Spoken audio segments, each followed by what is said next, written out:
Olá, amigos do canal. Sejam bem-vindos. E por favor, ajude nosso canal a crescer. Curte, compartilhe e inscreva-se. Quando recebi a proposta de trabalho, mal pude acreditar.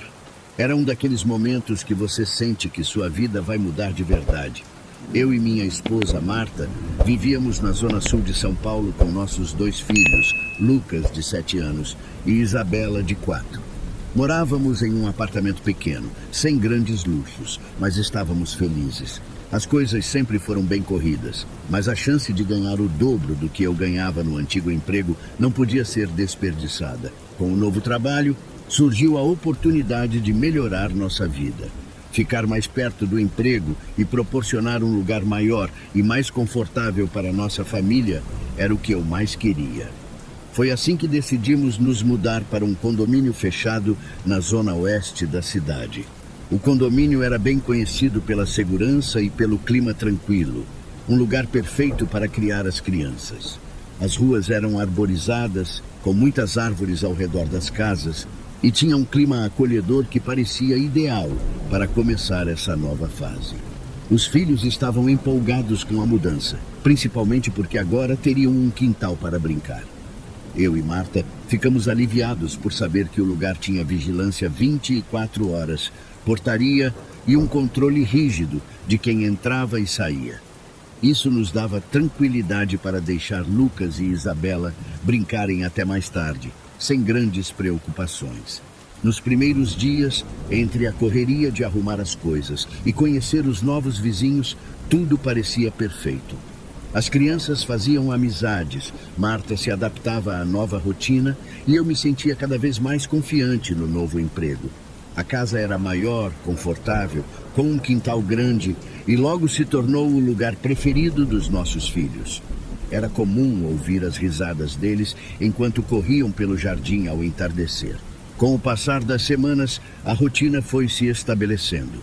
As crianças se adaptaram ao novo ambiente muito rápido. Lucas, com seus 7 anos, já tinha feito alguns amigos no condomínio, enquanto Isabela, mesmo mais tímida, adorava brincar com o irmão. O quintal, espaçoso e cheio de árvores, logo se tornou o campo de aventuras deles. Eles passavam as tardes correndo e jogando bola, e à noite, quando o sol se punha, ainda pediam para ficar mais um pouco do lado de fora, o que nos deixava tranquilos por causa da segurança do lugar. Uma noite depois do jantar, enquanto eu e Marta estávamos terminando de arrumar a cozinha, Lucas entrou correndo e ofegante. "Pai, mãe, tem uma criança brincando lá fora", disse ele, com a empolgação de quem tinha feito uma nova amizade. Marta e eu nos entreolhamos, curiosos, mas não demos muita atenção. Era normal que as crianças do condomínio aparecessem para brincar, e pensamos que provavelmente fosse algum amiguinho novo, que Lucas e Isabela ainda não tinham apresentado. "Já é tarde, Lucas. Amanhã você brinca com seu amigo", respondi sem muito interesse. Lucas insistiu. "Mas ele estava sozinho, pai. Eu não o vi antes, só agora à noite."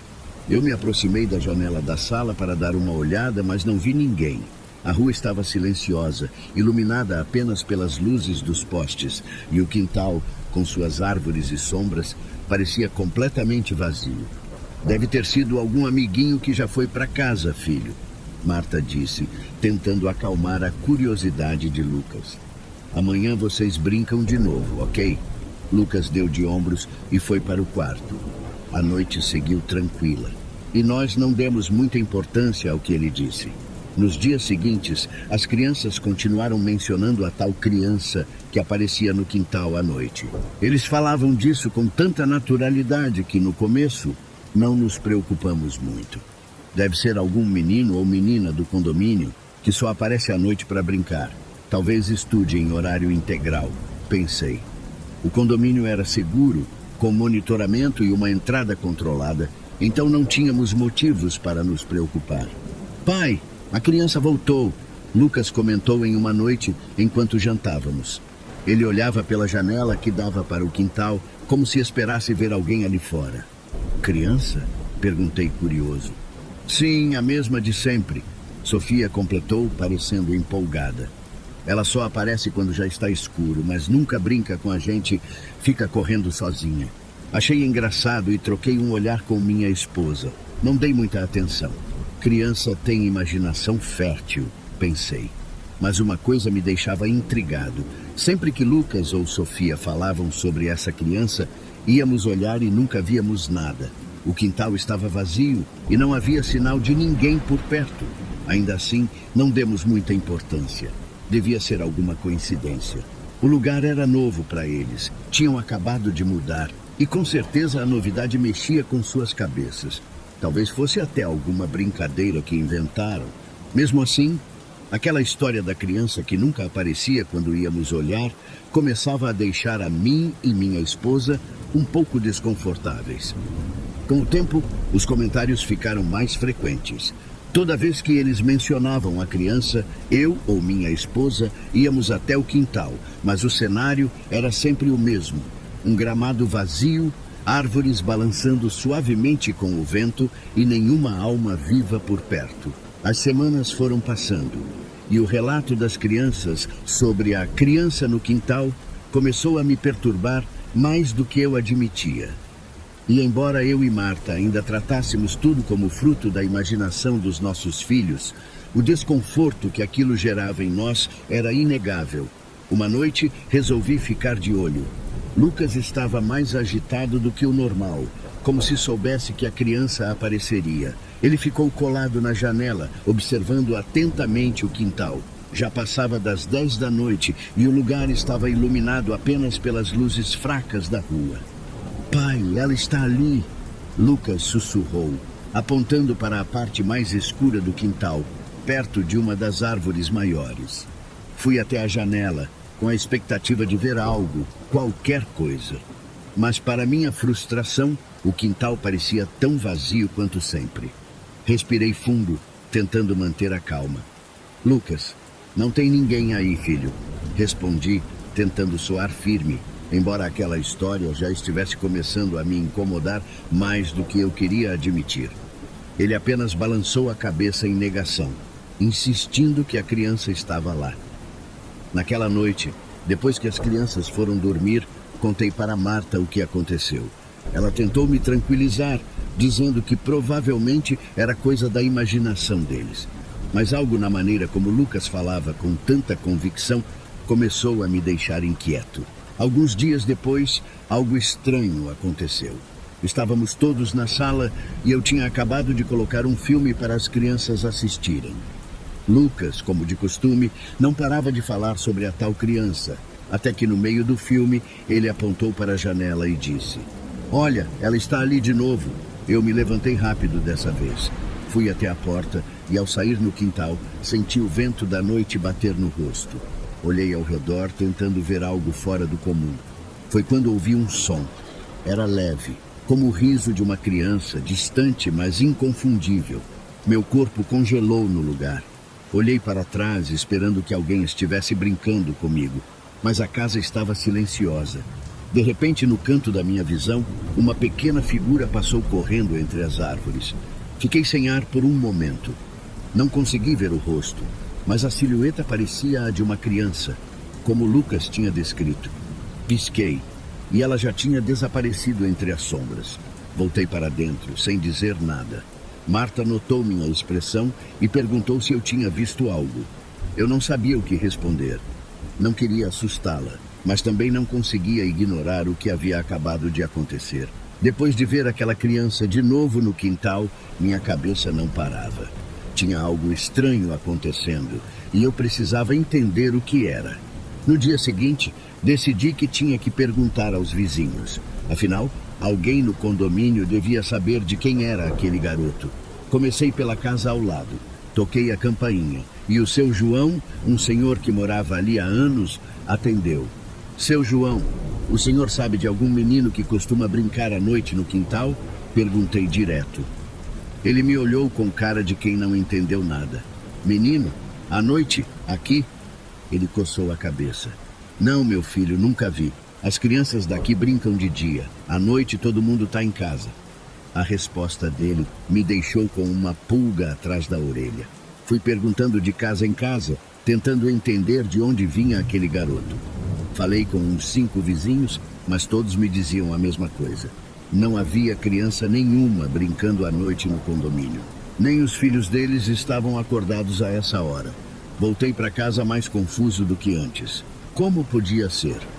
Lucas e Isabela viam a criança todo santo dia, e agora eu mesmo tinha visto. Aquilo não fazia sentido. Fiquei pensando naquilo o dia inteiro. Marta tentava me acalmar, dizendo que eu estava exagerando, mas eu não conseguia parar de pensar no que estava acontecendo. Resolvi que precisava de mais provas, algo concreto que me mostrasse o que estava rolando. Foi então que me veio uma ideia: as câmeras de segurança do condomínio. No dia seguinte fui direto na portaria. O síndico, seu Rogério, estava lá. Expliquei para ele toda a situação e ele, meio desconfiado, resolveu me ajudar. Vamos ver as gravações. Se tem alguém brincando à noite, a gente descobre agora, ele disse, me levando até a sala de monitoramento. Sentei na cadeira enquanto ele puxava as imagens. Pedi para ele colocar as gravações das últimas noites, principalmente nos horários que Lucas e Isabela disseram ter visto o garoto. As câmeras mostravam o quintal, as árvores, a casa, tudo em perfeita ordem. Na tela, o quintal aparecia do jeito que eu via todas as noites. As luzes dos postes iluminavam o gramado e a câmera varria toda a área. Olha aí, não tem ninguém, o síndico disse, cruzando os braços. Olhei a tela por alguns minutos, esperando ver alguma coisa, qualquer movimento. Mas nada, absolutamente nada. O quintal estava vazio. O garoto que eu tinha visto com meus próprios olhos simplesmente não aparecia nas gravações. Isso é impossível, murmurei para mim mesmo. Mas era o que estava lá. Depois de ver as gravações e perceber que não havia sinal de nenhuma criança, fiquei ainda mais confuso e preocupado. Eu sabia o que tinha visto, e Lucas e Isabela não paravam de falar no tal menino. Mas como explicar isso se as câmeras não mostravam nada? Sem saber o que pensar, tomei uma decisão. Conversei com Marta e concordamos que seria melhor não deixar as crianças saírem à noite por um tempo. Eu não queria arriscar mais, mesmo que não houvesse uma explicação clara. Além disso, comecei a fechar todas as cortinas assim que o sol começava a se pôr. Era uma maneira de evitar que alguém ficasse olhando para o quintal e, com sorte, esquecer de vez aquela história. Os dias passaram e, aos poucos, a tal criança parou de ser mencionada. Lucas e Isabela, sem mais verem o quintal à noite, também esqueceram. Era como se tudo aquilo nunca tivesse acontecido. Mesmo depois de tanto tempo, o costume de fechar as cortinas ao anoitecer ficou. Até hoje, quando o sol começa a se pôr, nossa casa já está toda fechada. As janelas cobertas, o quintal fora de vista. Ninguém fala sobre isso mais, mas no fundo é como se a gente evitasse trazer aquele estranho acontecimento de volta. E assim seguimos em frente, com as cortinas sempre fechadas. Afinal, é melhor assim.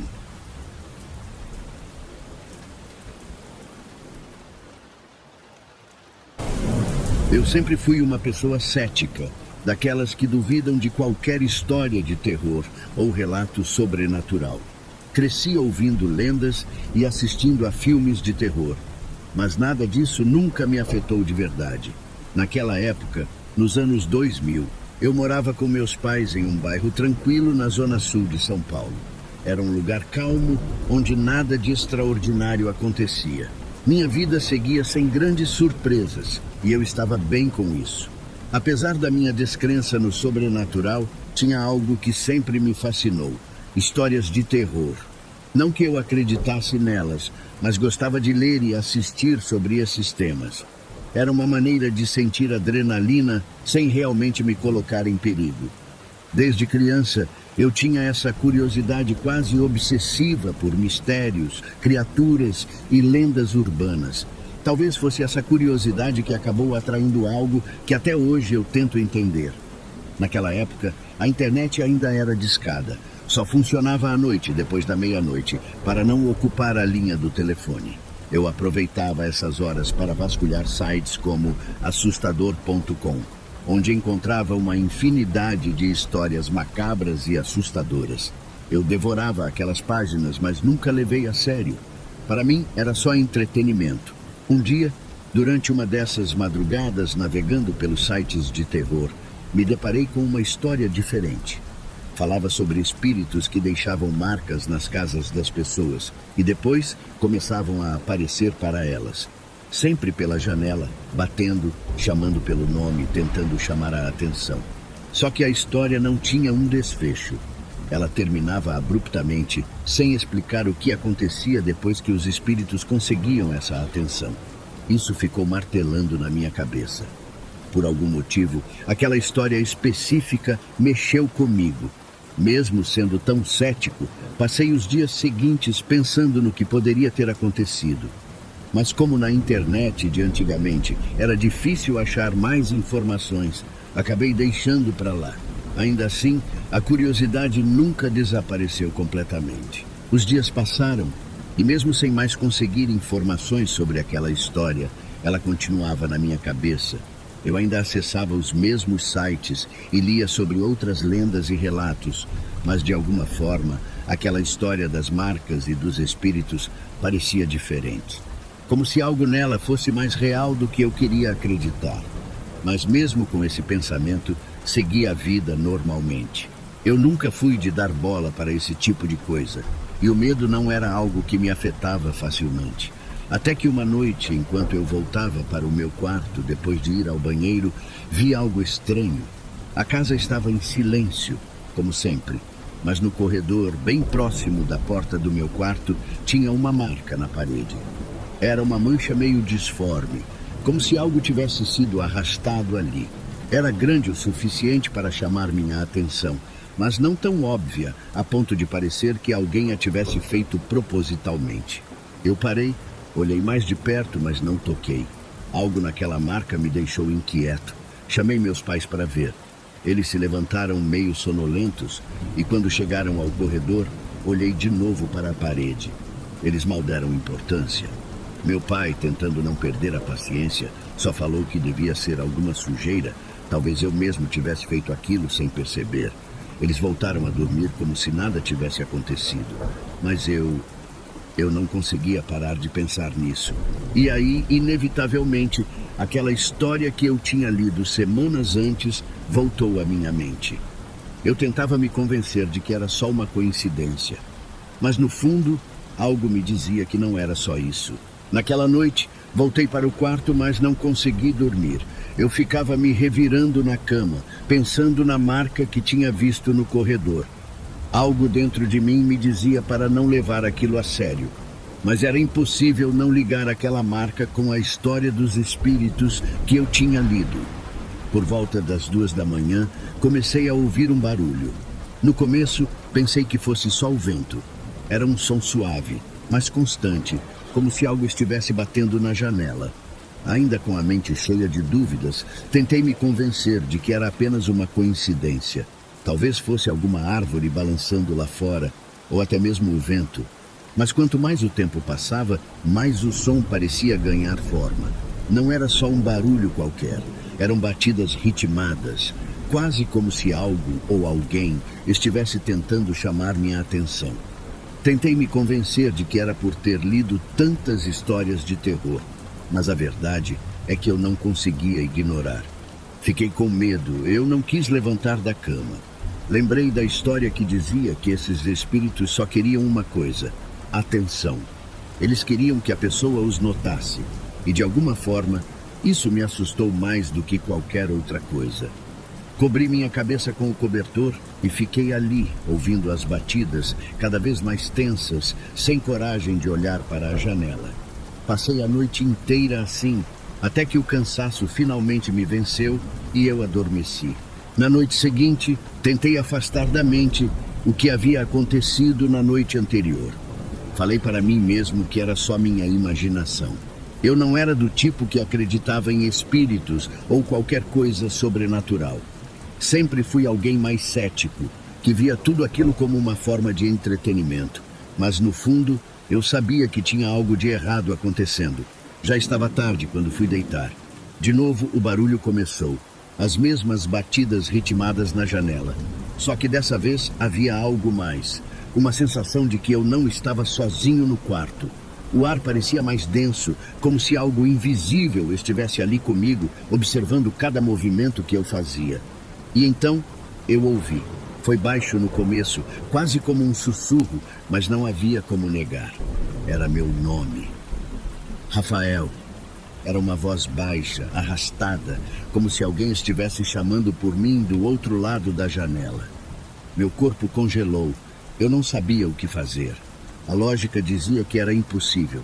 Não podia haver ninguém ali, mas a sensação era real demais para ignorar. A voz repetiu meu nome, dessa vez um pouco mais alto, como se insistisse para que eu respondesse.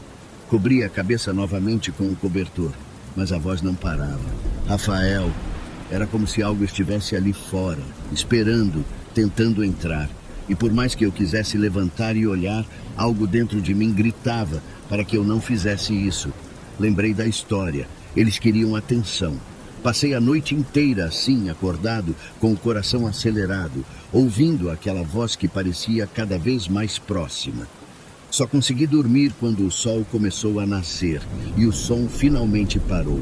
Na manhã seguinte, acordei com minha mãe me chamando para ir à escola. Ainda estava exausto, não tinha dormido quase nada. Quando me olhei no espelho, meus olhos estavam fundos, com olheiras escuras, denunciando a noite mal dormida. Mal tinha acabado de me levantar, minha mãe entrou no quarto. Rafael, você tá com essa cara de quem não dormiu nada. Não te falei que não é para ficar na internet durante a semana?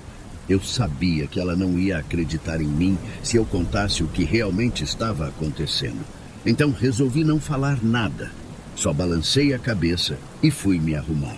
Minha mente estava cheia de pensamentos confusos, tentando entender o que poderia estar acontecendo. Eu sabia que algo estava errado, mas tinha medo de contar. As aulas naquele dia foram um tormento. Eu mal conseguia prestar atenção, e as batidas na janela e aquela voz estranha ainda ecoavam na minha cabeça. Os dias se passaram assim, com a mesma rotina. Eu tentava me distrair, fingir que nada estava acontecendo, mas todas as noites o barulho voltava.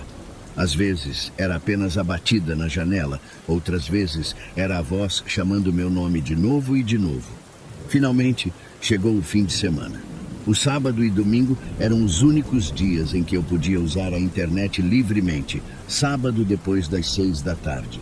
E de alguma forma, aquilo me trazia um pouco de alívio, como se eu pudesse fugir daquela realidade estranha que estava vivendo. Eu sabia que tinha que encontrar algo que explicasse o que estava acontecendo. Talvez a internet tivesse as respostas que eu tanto procurava. Como de costume, logo após as 6 da tarde, corri para o computador e me conectei à internet discada. Aquele barulho de conexão já era familiar e reconfortante. Assim que entrei, fui direto ao site que eu sempre visitava, o assustador.com. Era o meu lugar preferido para ler histórias de terror e mistério. Naquela noite, porém, algo diferente aconteceu. Logo na página inicial, meus olhos se arregalaram ao ver o título da história que tinha me deixado tão curioso dias antes. A continuação finalmente havia sido publicada. A parte 2. Sem pensar duas vezes, cliquei no link. Meu coração batia rápido e uma sensação estranha tomou conta de mim, como se eu estivesse prestes a descobrir algo que não deveria. Mas, para minha surpresa, a página simplesmente não carregava. A cada tentativa, dava erro. Eu cliquei de novo e nada. Erro de conexão, dizia o navegador.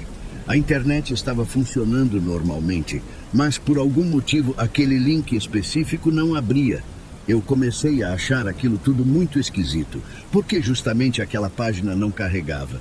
Fiquei um tempo tentando resolver, mas nada funcionava. Frustrado, abri o MSN, como sempre fazia, e comecei a conversar com meus amigos, tentando agir naturalmente. Nunca contei a ninguém sobre as coisas estranhas que estavam acontecendo comigo nas últimas noites. Mas naquela noite tive uma ideia.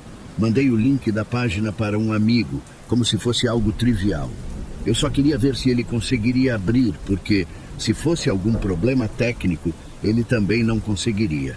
Esperei alguns minutos e então ele respondeu: "Ué, tá normal aqui, a página abriu." Naquele momento senti um calafrio, porque só eu não conseguia abrir a continuação daquela história. Algo muito estranho estava acontecendo e eu começava a me sentir mais envolvido nisso do que gostaria. Eu ainda estava tentando entender porque só eu não conseguia abrir a página quando decidi pedir ajuda ao meu amigo. Expliquei para ele que todas as outras páginas do site funcionavam normalmente, exceto aquela que eu precisava ver. Ele ficou um pouco confuso, mas não questionou muito. Pedi para ele copiar o conteúdo e enviar para mim. Alguns minutos depois, ele me mandou o texto. E eu, com um frio na barriga, comecei a ler. A continuação da história era ainda mais perturbadora do que a primeira parte. Ela falava sobre como os espíritos tentavam, a todo custo, chamar a atenção da pessoa. Eles tinham exatamente 30 dias para conseguir isso. Se nesse período conseguissem de vez capturar a atenção da pessoa, seja através de barulhos, sussurros ou aparições, então fariam uma oferta. Algo que a pessoa sempre quis, algo impossível de recusar. Mas havia um preço. Se a pessoa aceitasse a oferta, as pessoas ao redor dela seriam amaldiçoadas para sempre. Se ela recusasse, o espírito não desapareceria. Pelo contrário, ele continuaria presente, amaldiçoando a pessoa para o resto de sua vida. Mas se a pessoa conseguisse resistir por todo esse tempo, o espírito finalmente ia embora. A marca que aparecia na casa da pessoa era o primeiro sinal de que o espírito estava por perto. A cada noite, os sinais ficariam mais claros e perturbadores.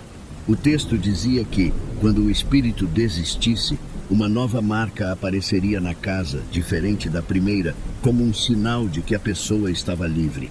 Meu coração disparou enquanto lia aquelas palavras. A marca no corredor, as batidas na janela, os sussurros. Era como se a história estivesse descrevendo exatamente o que estava acontecendo comigo. Não era apenas uma coincidência. Eu estava no meio daquilo. Já fazia quase uma semana desde que eu tinha visto a marca na parede e os barulhos começaram. Eu sabia que estava no início dos 30 dias, mas ainda não entendia o que o espírito queria de mim. Isso me apavorava ainda mais. Um pavor tomou conta de mim. Eu não tinha mais como ignorar os sinais. Aquilo não era uma história qualquer na internet, algo distante e inofensivo. Eu estava no meio de algo muito real, algo que eu não sabia como enfrentar. E se eu estivesse correndo contra o tempo? E se em breve aquele espírito fosse me fazer a tal oferta? Os dias que se seguiram foram difíceis. Toda vez que eu passava pelo corredor onde vi a marca, sentia uma tensão no ar. Era como se algo estivesse errado o tempo todo, e aquela marca parecia me seguir em pensamento, mesmo quando eu estava longe dela. A sensação de estar seguro dentro de casa começou a desaparecer, como se algo sempre estivesse por perto, mas invisível. No início, tentei levar a vida normalmente. Fingia que estava tudo bem, mas cada noite era pior que a anterior.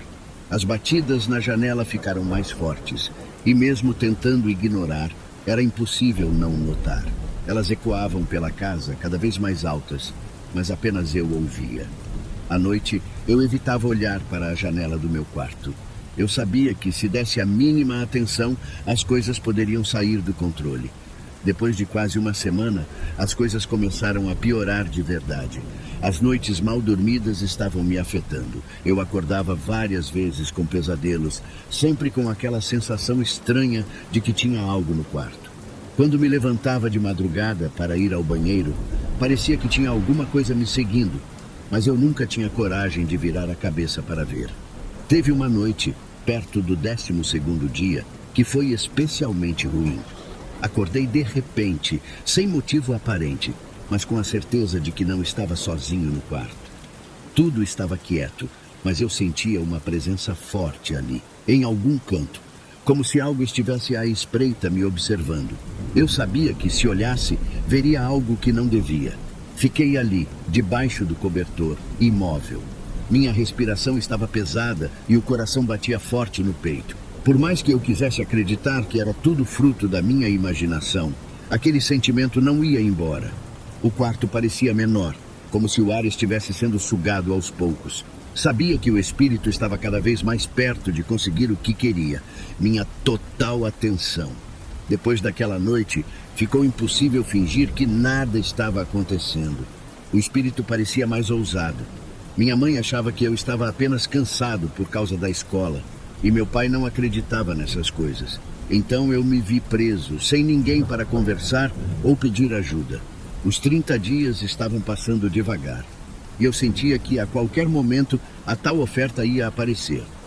E eu não estava preparado para isso. Cada dia que passava parecia mais sufocante. Eu sabia que quando a noite chegasse, o espírito estaria de volta. O cansaço tomava conta de mim, e só o medo me mantinha acordado. Toda vez que o sol começava a se pôr, meu coração acelerava. Durante o dia, eu tentava me distrair, fazer o que precisava, mas assim que a noite caía, era como se uma sombra pairasse sobre mim. Não importava o que estivesse fazendo, a única coisa que eu queria era deitar na minha cama. Por mais que o medo fosse constante, minha cama parecia o único lugar em que eu me sentia, de alguma forma, protegido. Mesmo nos fins de semana, quando eu poderia ficar acordado até mais tarde, me divertindo ou jogando, tudo o que eu fazia era me deitar o mais cedo possível, fingindo estar com sono. Ficava ali, debaixo das cobertas, com os olhos bem fechados, torcendo para que aquela noite fosse diferente, que as batidas não voltassem, que o sussurro do meu nome não ecoasse pelo quarto. Minha mãe, claro, percebeu essa mudança. Eu sempre fui um garoto curioso e ativo, mas agora evitava ficar acordado até tarde ou usar a internet por muito tempo. Ela começou a notar como eu estava mais quieto, mais retraído, e numa noite, enquanto eu estava deitado antes das 21 horas, ela entrou no quarto e perguntou: "Filho, tá tudo bem?"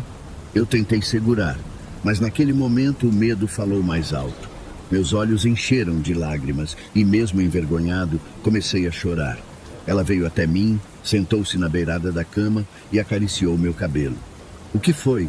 Me conta, o que está acontecendo?" Ela perguntou, visivelmente preocupada. Com a voz embargada, comecei a contar. Contei sobre as marcas, sobre os barulhos na janela e que já fazia mais de uma semana que eu mal conseguia dormir direito. Disse a ela sobre a história que tinha lido na internet e como tudo parecia estar se repetindo na minha vida. Minha mãe ouviu em silêncio, mas eu via em seus olhos que ela não acreditava. Quando terminei, ela suspirou e com um tom mais firme disse: "Isso tudo é por causa dessas coisas que você fica vendo na internet. Eu já te avisei que não devia ficar acessando essas páginas. Só te deixam impressionado. Eu vou cortar essa internet, viu? Já falei." Mas por outro lado, ela parecia perceber o quanto eu estava assustado. Mesmo sem acreditar no que eu disse, acho que o medo no meu rosto foi o suficiente para fazê-la mudar de ideia. Depois de mais um tempo de conversa, ela se levantou e disse: "Quer saber? Hoje você dorme no nosso quarto." Foi um alívio enorme ouvir aquilo. Eu não queria parecer um bebê, mas o medo era maior do que a vergonha. Naquela noite, fui dormir no quarto dos meus pais.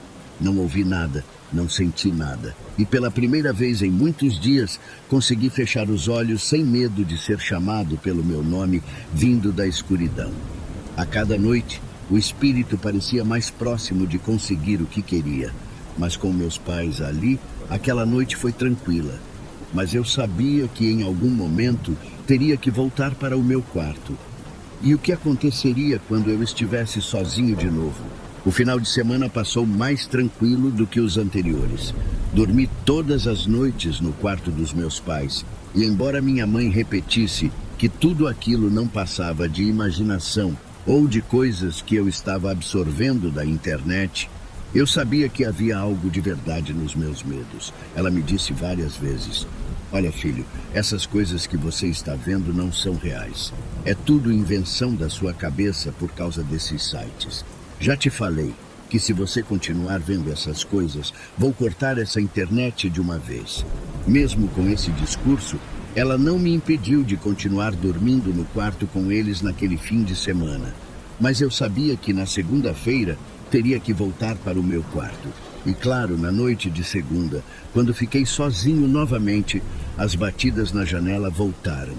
Era como se a coisa estivesse esperando, pacientemente, para ter a chance de me atormentar outra vez. Deitado ali, eu senti o mesmo medo avassalador de antes. Não conseguia respirar direito, o coração disparava e o som das batidas era constante, metódico, como se estivesse me chamando. Quase me borrei de tanto medo. Fiquei imóvel na cama, debaixo das cobertas, com medo de até mesmo respirar alto e chamar ainda mais atenção. Sabia que não deveria olhar para a janela ou dar qualquer sinal de que estava ouvindo, mas isso não fazia o medo ser menor. Passei aquela noite praticamente sem dormir. Quando o despertador tocou, eu estava mais cansado do que antes de deitar. No café da manhã, falei para minha mãe que tudo tinha voltado a acontecer na noite anterior. Ela olhou para mim e, apesar de ainda não acreditar na minha história, disse com firmeza: "Vou resolver isso." Eu não fazia ideia do que ela queria dizer com resolver isso, mas deixei para lá. Fui para a escola como sempre. Quando voltei para casa, tive uma surpresa. Minha avó estava lá, sentada na sala, conversando com a minha mãe. Era raro ela nos visitar assim durante a semana, mas eu sabia que minha mãe devia ter chamado ela por causa do que estava acontecendo. Minha avó sempre foi muito religiosa, e quando ela me chamou para conversar, eu sabia que não era só para saber como eu estava na escola. Ela pediu para eu contar tudo o que estava acontecendo, com calma. Contei sobre as batidas, os sussurros e tudo o que tinha lido naquela história. Falei sobre o medo que sentia toda vez que estava sozinho no meu quarto. Depois que terminei, minha avó não disse que eu estava imaginando coisas. Ela apenas assentiu com a cabeça e sorriu, como se soubesse exatamente do que eu estava falando. Depois, ela foi até a bolsa que havia trazido e tirou um escapulário. Entregou para mim e disse: "Coloca isso e não tira, meu filho. Isso vai te proteger." Ela também me deu uma Bíblia e disse para eu deixar ela sempre aberta no meu quarto, no Salmo 91.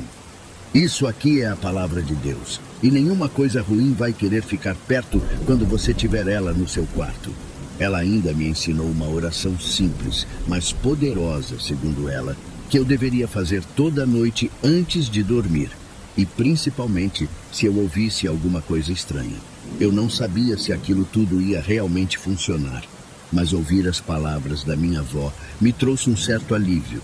Ela parecia tão confiante de que aquilo ia resolver que eu comecei a acreditar que talvez o pior estivesse finalmente passando. Eu me sentia mais protegido com o escapulário no pescoço, a Bíblia aberta no meu quarto e a oração que minha avó tinha me ensinado. Agora era só ver o que aconteceria na próxima noite. Naquela noite, fui para o meu quarto com uma sensação de tranquilidade que não sentia há dias. A conversa com minha avó e o escapulário pendurado no pescoço me davam um certo conforto. Antes de dormir, fiz exatamente o que ela tinha me orientado. Procurei o Salmo 91 na Bíblia, li em voz alta e, mesmo sem ser religioso, aquilo me trouxe uma paz que não conseguia explicar. Deixei a Bíblia aberta em cima da mesa do computador, apaguei a luz e me deitei. A noite estava quente, mas o medo que antes parecia me sufocar agora estava mais distante. Senti que talvez pudesse finalmente dormir em paz. Mas no meio da madrugada, algo me acordou de repente. Não sei se foi um barulho ou apenas um instinto, mas o que veio a seguir foi assustador. A temperatura no quarto parecia ter despencado. Um frio intenso tomou conta de mim, tão forte que parecia impossível em uma noite tão quente. E então, as batidas na janela começaram de novo. Meu coração acelerou.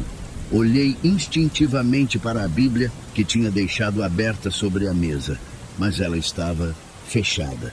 Naquela hora senti mais medo do que já estava sentindo antes. A janela estava fechada, a porta também. Não havia vento ou corrente de ar para fazer aquilo. Aquele som de batidas ficou mais alto, mais insistente. Era como se algo quisesse minha atenção. Tremendo, eu me lembrei da oração que minha avó havia me ensinado. Decidi que iria até a mesa para abrir a Bíblia de novo, mas antes olhei em direção à janela. A cortina estava fechada, mas entre uma pequena fresta vi algo. 2 pontos vermelhos. Olhos. Eles estavam fixos em mim, me observando pela fresta. Senti meu corpo paralisar por um instante. Aquilo não era humano. Eram apenas 2 olhos, como se a criatura estivesse espreitando, esperando alguma reação minha. O desespero tomou conta de mim. Fechei os olhos e comecei a orar em voz baixa, as palavras saindo tremidas. Repeti a oração várias vezes, tentando afastar o pavor que sentia. Com a voz enfraquecida pelo medo, continuei orando, ignorando tudo ao redor. De repente, o silêncio tomou conta do quarto. As batidas pararam. O frio desapareceu como se nunca tivesse existido. O ambiente, que antes parecia sufocante, voltou ao normal. Abri os olhos com cuidado e a primeira coisa que fiz foi correr até a mesa para abrir a Bíblia novamente, deixando o Salmo 91 exposto. Olhando ao redor, percebi que tudo estava quieto. A figura que espreitava pela fresta da cortina havia sumido. Coloquei a Bíblia aberta de volta na mesa e sentei na cama, tentando controlar minha respiração. O pavor ainda estava ali, mas pela primeira vez senti que a oração e a proteção da minha avó tinham realmente afastado aquilo. Naquela noite, após orar e colocar a Bíblia novamente aberta sobre a mesa, voltei a me deitar. O medo ainda estava lá, claro, mas algo dentro de mim dizia que o pior já havia passado. O silêncio no quarto agora parecia calmo, e o frio sobrenatural que tinha sentido minutos antes já não existia mais. Com o coração ainda acelerado, acabei adormecendo, vencido pelo cansaço e pelo alívio temporário. Acordei na manhã seguinte com o som da minha mãe me chamando do lado de fora do quarto. "Rafael, acorda! Vem aqui ver uma coisa!"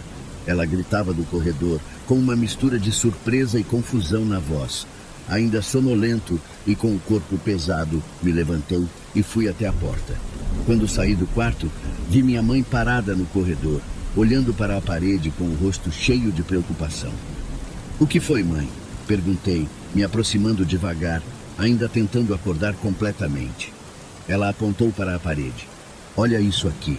Eu me aproximei e assim que vi, meu coração quase parou.